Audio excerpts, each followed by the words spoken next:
Bonjour à tout le monde. Bonjour à ceux qui sont à distance. Je ne les vois pas, mais je crois qu'ils m'entendent très bien. Nous allons prendre le temps pour notre méditation ce matin. Comme j'ai transmis via le groupe WhatsApp hier, le texte de notre méditation ce matin se trouve dans Jean chapitre 17. On va se pencher sur cette prière que Jésus-Christ a faite pour... oui, j'ai déjà pris mon code, c'est bon. Cette prière que Jésus-Christ a adressée à son Père pour les siens, avant d'emprunter ce chemin qui mène à la croix. Jean chapitre 17. Avant ce texte de Jean chapitre 17 suit un long discours de Jésus qu'on trouve dans les chapitres 13 à 16. Jésus parle à ses disciples de sa mort, de la croix, de sa résurrection et de son départ. C'était un discours pas facile à entendre pour ses disciples. Parce que tout ce qu'ils souhaitaient, les disciples, c'était garder leur maître avec eux. Ils avaient du mal à se projeter dans la vie d'après la résurrection. Ils ont fait tellement de choses avec Jésus. Ils ont vu Jésus accomplir tellement de miracles. Et ils désiraient continuer, vivre avec le Messie. Oui. Parcourir des villages pour faire des miracles et annoncer aussi cet évangile aux gens. Les disciples n'arrivaient pas à entendre ce discours de la croix, de la résurrection de Jésus et de son départ. Alors Jésus, en tant que souverain sacrificateur par excellence, a pris le temps de prier pour ses disciples avant d'aller à la croix. Jésus a prié pour ses disciples d'alors, mais il a aussi prié pour tous les autres croyants qui allaient venir après, ses premiers disciples. Et nous faisons partie de ces croyants aujourd'hui. Jésus a prié pour nous. Jésus a prié pour moi. Jésus a prié pour toi. Et le titre du message, c'est « Jésus a prié pour toi ». Et ce matin, j'aimerais souligner, voir avec vous 4 requêtes que Jésus-Christ a faites dans cette prière, dans Jean chapitre 17. La première demande que Jésus a adressée à son Père se trouve dans les versets 6 à 13. Je vais lire ces versets, 6 à 11, pardon. Jean chapitre 17, les versets 6 à 11. J'ai fait connaître ton nom aux hommes que tu m'as donnés du milieu du monde. Ils étaient à toi et tu me les as donnés. Et ils ont gardé ta parole. Maintenant, ils ont connu que tout ce que tu m'as donné vient de toi, car je leur ai donné les paroles que tu m'as données, et ils les ont reçues. Et ils ont vraiment connu que je suis sorti de toi, et ils ont cru que tu m'as envoyé. C'est pour eux que je prie. Je ne prie pas pour le monde, mais pour ceux que tu m'as donnés, parce qu'ils sont à toi. Et tout ce qui est à moi est à toi, et ce qui est à toi est à moi. Et je suis glorifié en eux. Je ne suis plus dans le monde, et ils sont dans le monde, et je vais à toi. Père Saint, garde-les en ton nom que tu m'as donné, afin qu'ils soient un comme nous. Jésus prie d'abord pour que Dieu garde son Église en son nom. D'une certaine manière, Jésus prie pour que Dieu nous garde l'Église dans la vérité. Mais comme on vient de le lire, textuellement, Jésus dit, garde-les en ton nom, le nom de Dieu. C'est-à-dire, Jésus prie pour que Dieu nous garde, pour que Dieu te garde, attaché, fidèle au vrai Dieu qu'il a fait connaître aux disciples. C'est ça la vérité dans laquelle Jésus veut garder ses disciples, la vérité dans laquelle il veut que nous restions jour après jour.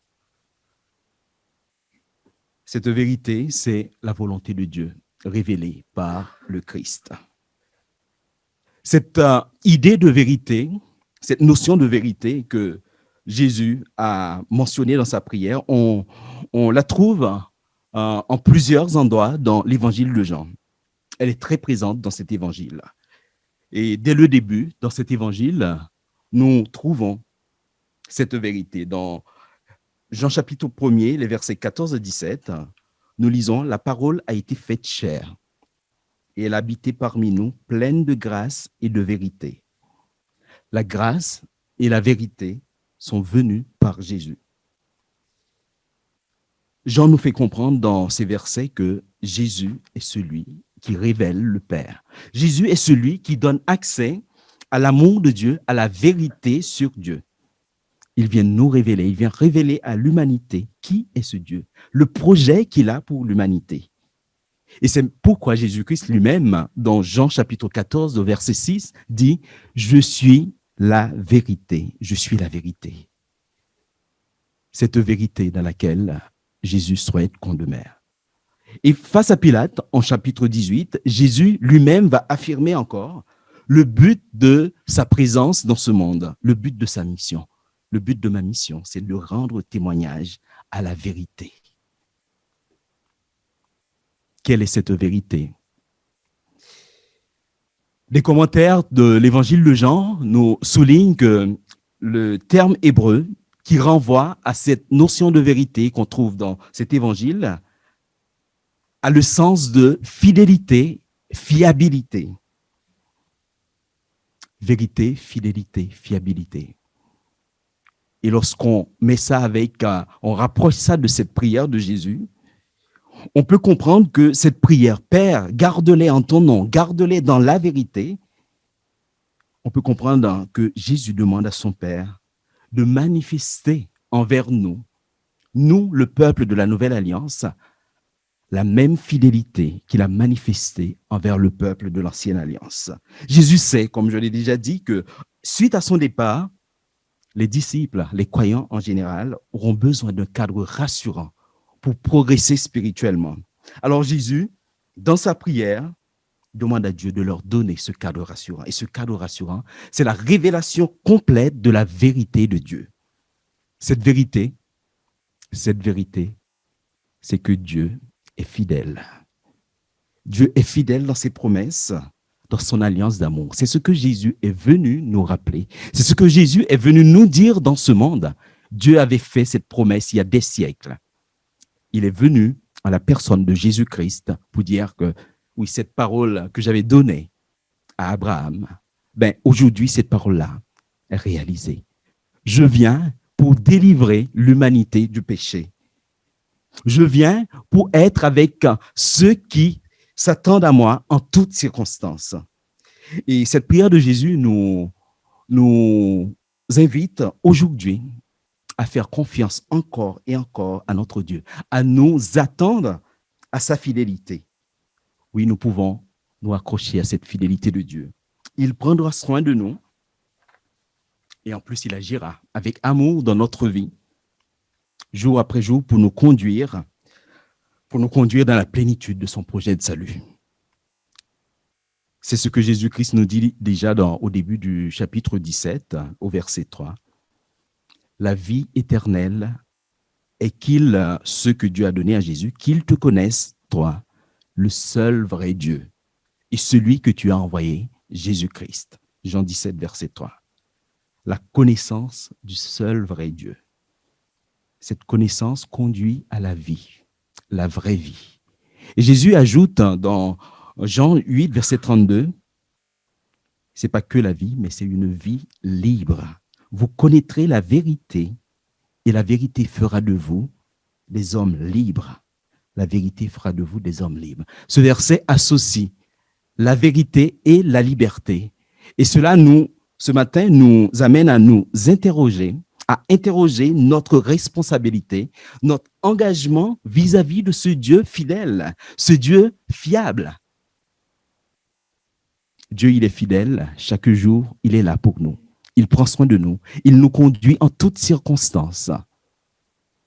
Il manifeste sa grâce dans ma vie, dans ta vie, jour après jour. Quelle est ma réponse à la révélation de la vérité? Quelle est ma réponse à la révélation de la fidélité de Dieu? La parole de Dieu nous donne la réponse à cette question. La parole de Dieu nous encourage ceux qui sont au bénéfice de la fidélité de Dieu à servir Dieu avec fidélité en retour. Dans le premier livre de Samuel, Samuel, devant le peuple, rappelle les bienfaits que Dieu a accordés au peuple. Et au verset 24, du chapitre 12, il dit ceci au peuple: craignez seulement l'Éternel et servez-le fidèlement de tout votre cœur, car voyez quelle puissance il déploie parmi vous. 1 Samuel 12, 24. Voyez quelle puissance il déploie parmi vous. Dieu déploie cette puissance jour après jour dans notre vie pour que nous soyons ce que nous sommes aujourd'hui. Réfléchissons juste quelques instants à tout ce que Dieu a fait jusque-là dans notre vie. Et après, demandons-nous comment nous répondons à cette fidélité de Dieu au quotidien. Si Dieu est fidèle, c'est parce que Jésus a prié pour toi. Il a demandé à Dieu de te garder dans cette vérité que Jésus lui-même a révélée aux premiers disciples, et cette vérité qui nous est parvenue par leur témoignage. Le psalmiste nous dit aussi, à propos de cette réponse qu'on peut donner à la fidélité de Dieu manifestée dans notre vie au quotidien. C'est un verset que j'apprécie beaucoup dans le psaume 26 au verset 3. Car ta grâce est devant mes yeux et je marche dans la vérité. On retrouve encore cette vérité. Le psalmiste choisit de marcher dans la vérité en constatant la grâce de Dieu au quotidien dans sa vie. La grâce de Dieu est sur ta vie jour après jour. Comment tu décides de marcher avec ce Dieu au quotidien? Oui, Jésus a prié pour nous. Jésus a prié pour toi en particulier, pour que tu restes dans cette vérité. Cette vérité, c'est que Dieu est un Dieu fidèle, un Dieu qui est là pour te soutenir au quotidien, en toutes circonstances dans ce monde, et aussi un Dieu qui est là pour te faire grâce. Quand il t'arrivera de tomber, il ne va pas te laisser. Par son esprit, il va te relever. Il va manifester encore et encore sa grâce dans ta vie.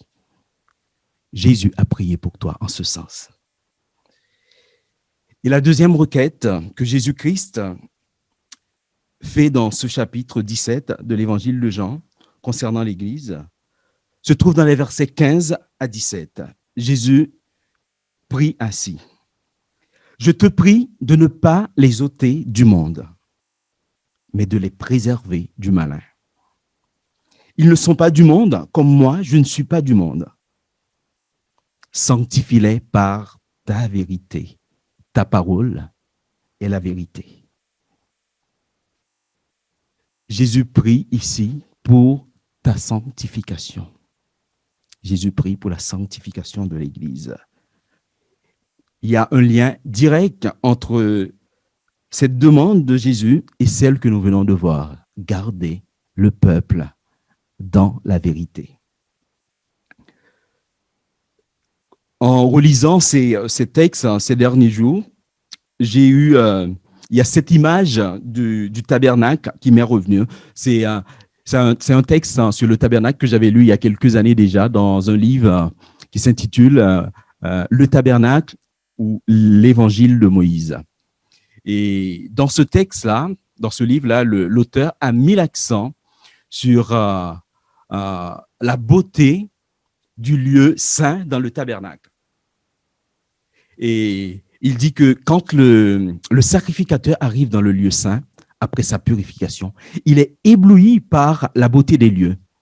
Et dans ce lieu, dans le lieu saint, il y avait en particulier des planches en position verticale couvertes d'or. Et l'or, dans les Écritures, symbolise le divin, la nature divine. Ce qu'il a noté dans ce livre, c'est que ces planches-là, qui sont toutes lisses, couvertes d'or, ne sont pas arrivées, ne sont pas passées de la forêt au tabernacle comme ça. Ces planches ont dû être travaillées, retravaillées plusieurs fois. C'était d'abord des troncs d'arbres. Les planches ont été sciées. Ces planches ont été rabotées, écorcées. Ces planches ont été poncées pour avoir au final cet aspect lisse et ensuite être recouvertes d'or. Ces planches étaient jolies, étaient belles dans le tabernacle. Et dans Exode chapitre 36, Dieu ajoute un détail concernant l'utilisation, la mise en place de ces planches dans le tabernacle. En Exode 6, verset 20, Dieu précise, donne cet ordre aux ouvriers. Les planches du tabernacle doivent être de bois d'acacia. Ce qu'il faut savoir, c'est qu'à l'époque, le bois d'acacia n'était pas un matériau noble pour les ouvriers. Les ouvriers préféraient travailler le bois de cèdre, qui était une matière beaucoup plus noble. Et l'acacia était souvent tordu, rempli d'écorce et donc plein de bosses. Il fallait vraiment travailler pendant longtemps ce bois pour arriver au résultat qu'on souhaite avoir. Et pourtant, c'est le choix que Dieu a fait.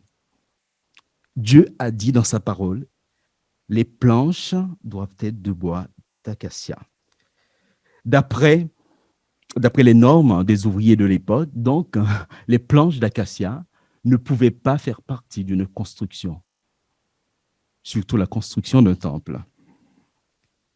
Et pourtant, c'était le choix de Dieu. Je trouve qu'on a là une belle image du choix souverain de Dieu et du processus de sanctification qu'il réalise dans la vie du croyant au quotidien. Jésus prie pour notre sanctification. Jésus prie pour ta sanctification parce que son désir, c'est que son Église soit belle.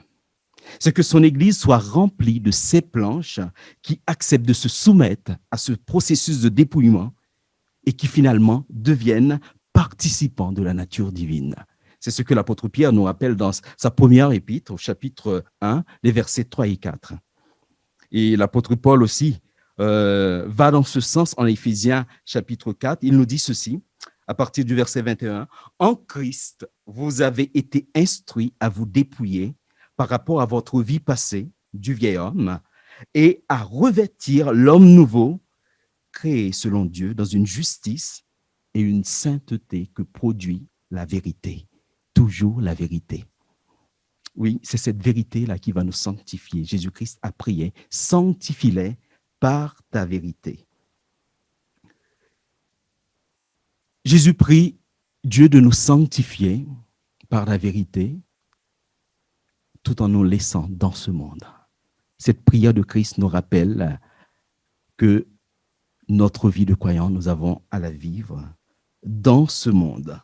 Dieu nous a placés pour vivre notre vie de croyant dans ce monde.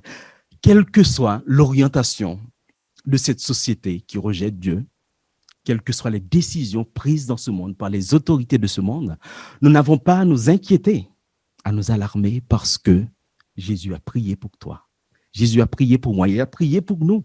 Dieu nous gardera du mal sous toutes ses formes. Et en réponse à la prière de son Fils bien-aimé, Dieu va continuer à se révéler à toi, à moi, à son Église, par sa parole. L'Esprit de Dieu va utiliser cette parole au quotidien pour nous transformer et faire de nous un peuple mis à part pour Dieu. Sanctifie-les par ta vérité. Je te prie de ne pas les ôter du monde, mais de les préserver du malin. Sanctifie-les par ta vérité. Jésus ne demande pas au Père de nous retirer de ce monde, mais il prie pour que nous soyons gardés de tout compromis avec le mal dans ce monde et que nous soyons consacrés par la connaissance de la vérité.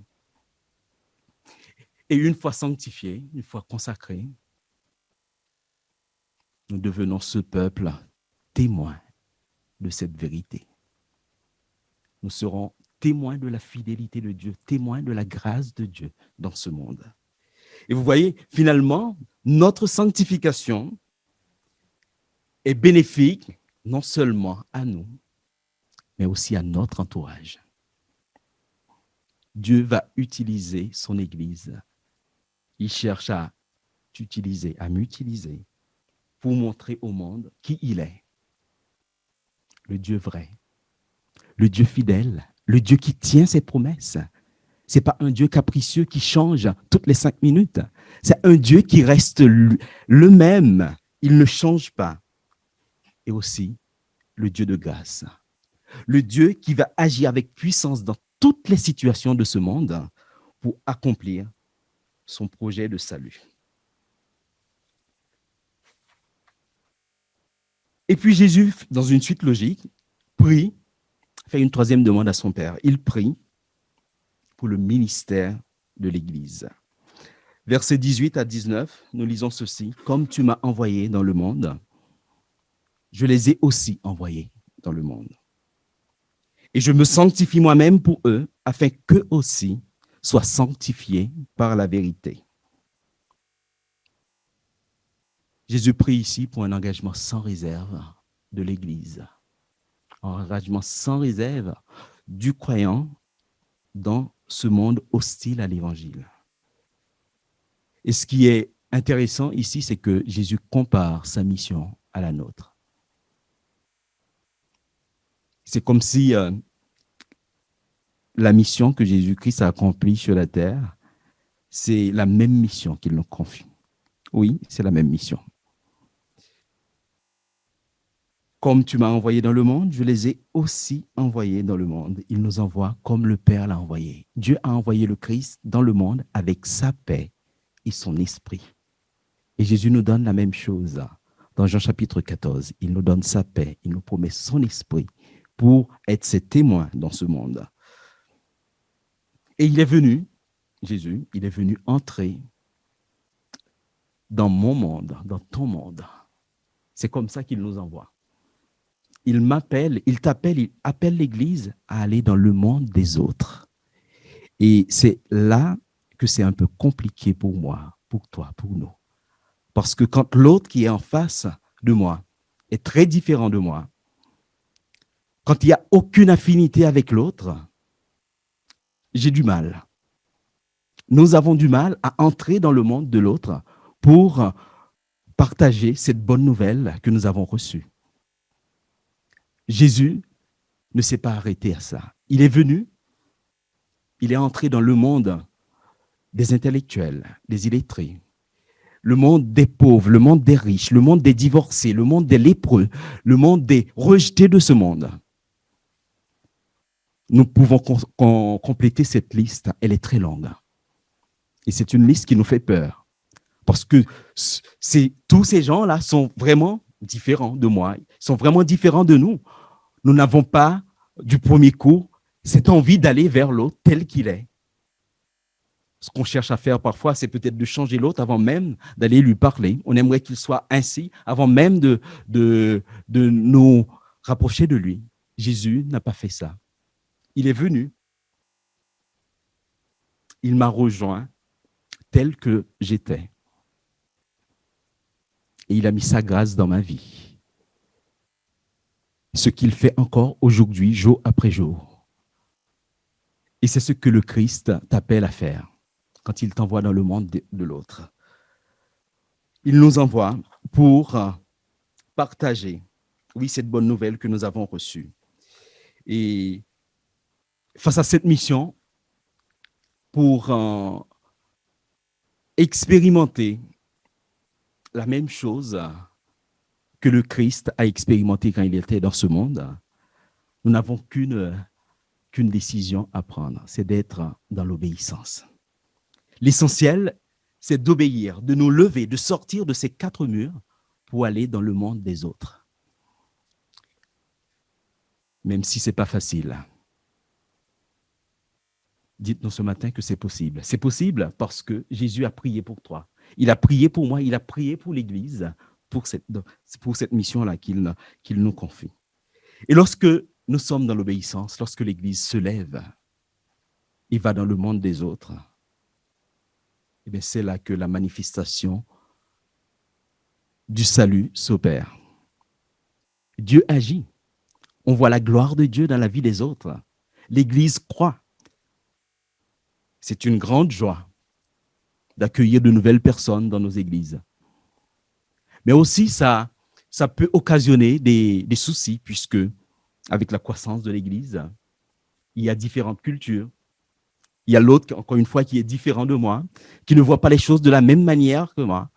Ça peut engendrer des divisions, ça peut donner lieu à des divisions. Jésus le savait. Alors, il a fait une dernière demande. Donc, c'est la dernière demande que je veux souligner ce matin. Il a fait une dernière demande. Il a prié pour l'unité de l'Église. Dans les versets 20 à 23, Jésus dit ceci: « Ce n'est pas pour eux seulement que je prie. » Il parle de ses disciples de l'époque. « Ce n'est pas pour eux seulement que je prie, mais encore pour ceux qui croiront en moi par leur parole, afin que tous soient un, comme toi, Père, tu es en moi, et comme je suis en toi, afin qu'eux aussi soient un en nous, pour que le monde croie que tu m'as envoyé. Je leur ai donné la gloire que tu m'as donnée, afin qu'ils soient un comme nous sommes un, moi en eux et toi en moi, afin qu'ils soient parfaitement un, et que le monde connaisse que tu m'as envoyé et que tu les as aimés comme tu m'as aimé. » Jésus prie pour l'unité de l'Église. Jésus prie pour que tu sois un croyant unifié. L'unité dont il est question ici, encore une fois, c'est l'unité dans la vérité. Cette vérité que le Christ a révélée.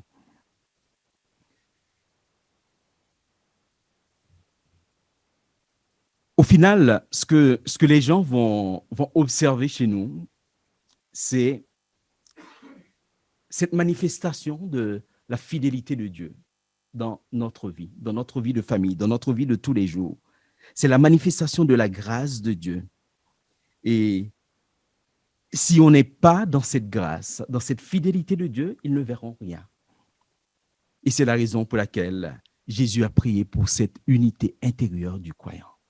Ce qui est important pour nous, c'est de vivre dans cette unité unité dans la vérité, une unité intérieure que l'Esprit de Dieu va réaliser dans ma vie.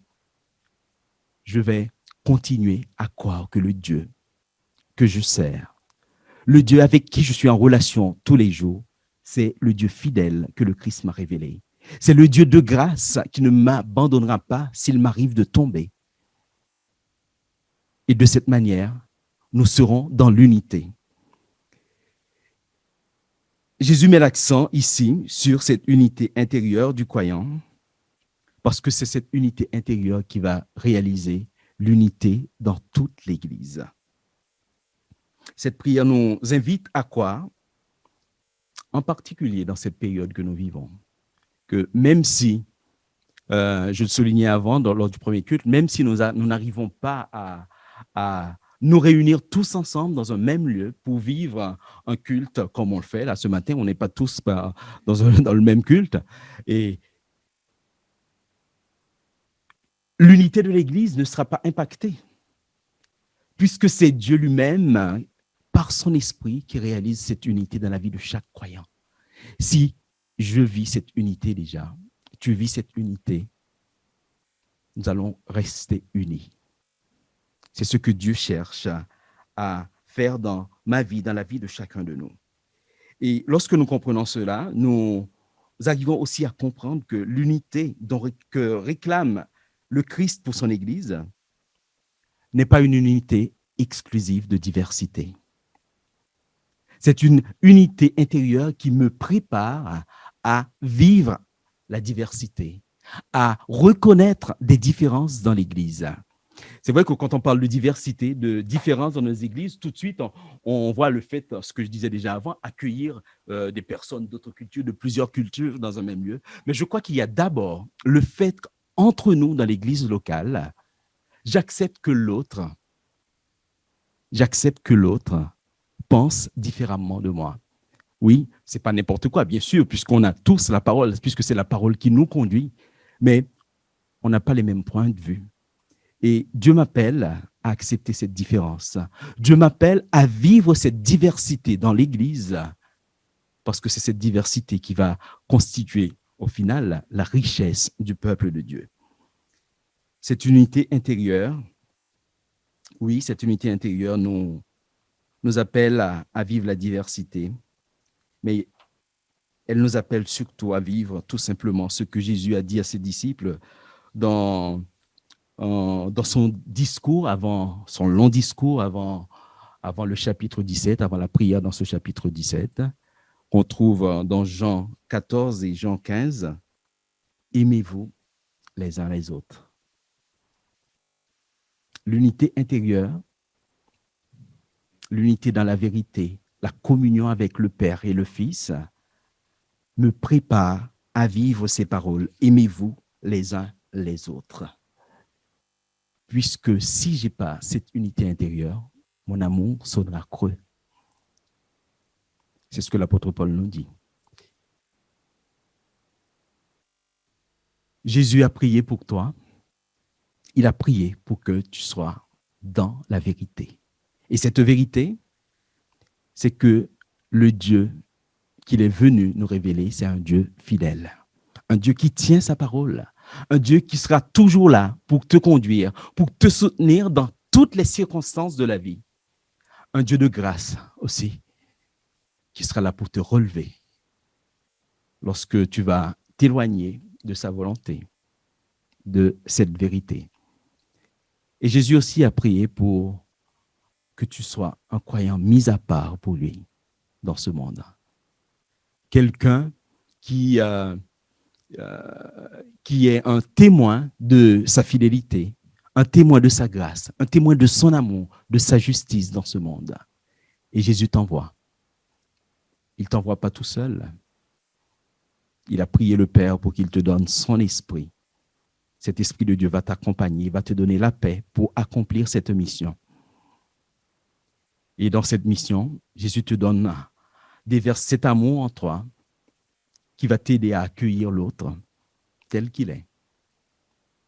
Il ne te demande pas de le changer, mais tout simplement, il t'appelle à l'accepter tel qu'il est pour vivre, oui, cette différence comme une richesse dans tes relations avec les autres et surtout dans l'église locale.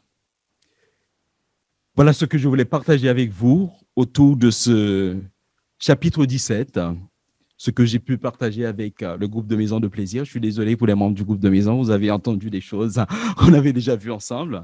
Ils sont surtout à distance, je crois. Et que Dieu nous aide vraiment à nous ouvrir à cette bénédiction que Jésus-Christ a préparée pour nous à travers cette prière, à vivre cela. Rester surtout dans la vérité, cette vérité. Cette vérité va nous aider à tenir bon. Dieu est fidèle. Il est un Dieu de grâce. Et il nous a choisis pour être ses représentants dans ce monde.